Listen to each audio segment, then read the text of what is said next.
2024 group 4 டிஎன்பிசியில் கேட்ட questions. அதுவும் வந்து விகித கணக்குகள் மட்டும் பார்க்க போகிறோம். x/y வந்து 2:1 எனில் x² - y² x² + y² என்பது என்னன்னு கேட்டிருக்காங்க.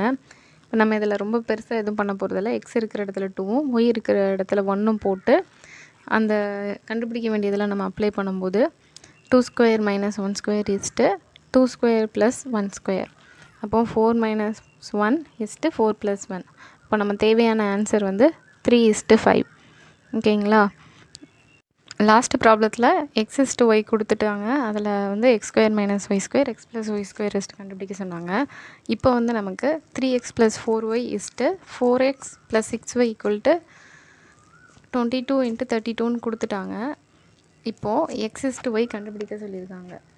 ஓகேங்களா? ரெண்டுமே சேம் ப்ராப்ளம் தான். கொடுத்துருக்கிற விகிதங்களை சமன்பாடுகளை எழுதிக்கிறோம். 3x + 4y = 22 and 4x + 6y = 32ன்னு நம்ம எழுதிக்கிறோம்.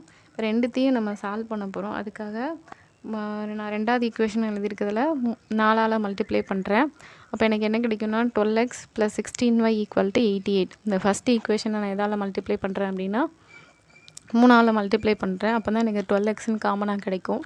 இந்த கேன்சல் பண்ணேன் அப்படின்னா so 12x + 18y = 96.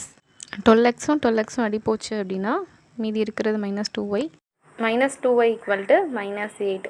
therefore y = 4ன்னு நமக்கு கிடச்சிரும். இந்த y = 4ங்கிறத மொதல் ஈக்குவேஷனில் அப்ளை பண்ணோம் அப்படின்னா 3x + yக்கு பதிலாக 4. ஸோ 4 × 4 = 22ன்னு கிடைக்கும். So 3x = 22 - 16.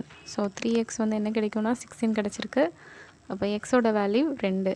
நமக்கு என்ன கண்டுபிடிக்க சொல்லியிருக்காங்கன்னா x/y 2:4. So answer 1. Next problem 7 மற்றும் 13 ஆகிய எண்களின் மீப்பவ மற்றும் மீச்சுமையின் விகிதத்தை காண்க அப்படின்னு கொடுத்துருக்காங்க. நமக்கு தெரியும் 7, 3க்கும் 13க்கும் வந்து பொதுவான நம்பர் இல்லை. அப்போ மீப்பவ என்னவாக இருக்கும் அப்படின்னா 1ஆக தான் இருக்கும். மீச்சுமைங்கிறது அந்த ரெண்டு நம்பரையும் மல்டிப்ளை பண்ணால் போதும். ஸோ 7 × 13 91. அதோட மீப்பவ வந்து 1. நமக்கு கணக்கில் எப்படி கொடுத்துருக்காங்க? மீப்பவ மற்றும் மீச்சிமன் விகிதம் கொடுத்துருக்காங்க. அப்போது மீப்பவ ஃபஸ்ட்டு எழுதிக்கணும். மீச்சிம சில சமயம் மீச்சிம மீப்பவ அப்படின்னு கேட்பாங்க. அந்த சமயங்களில் 91:1ன்னு எழுதணும். இதில் கொஞ்சம் கவனமாக இருக்கணும். கொஷினில் என்ன கேட்டிருக்காங்களோ அதை பார்த்து எழுதணும். Thanks for